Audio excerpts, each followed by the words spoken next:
কোরআনের কোন সূরাটি পাঠ করলে মুনাফিকি অভ্যাস থাকলে দূর হয়ে যায়? সেই সূরাটির নাম কি? কে বলতে পারে? আচ্ছা তুমি বলো, কোন সূরা পাঠ করলে মুনাফিকি অভ্যাস দূর হয়ে যায়? সূরা নাস। সূরা নাস? না বাবা, হয়নি তোমার। তুমি বলতে পারো?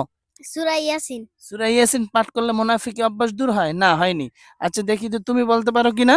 সূরা রহমান। সূরা রহমান। আর রহমান পাঠ? না, তোমারটি হয়নি। তুমি বলতে পারো? সূরা ফাতিহা। সূরা ফাতিহা? না, হয়নি বাবা। তুমি বলতে পারো কোন সূরা পাঠ করলে মুনাফিকি অভ্যাস দূর হয়ে যায়?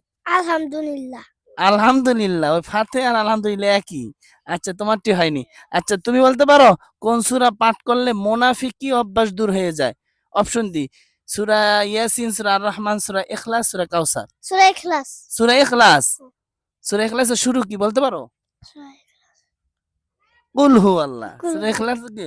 হ্যাঁ, তোমার উত্তর সঠিক হয়েছে।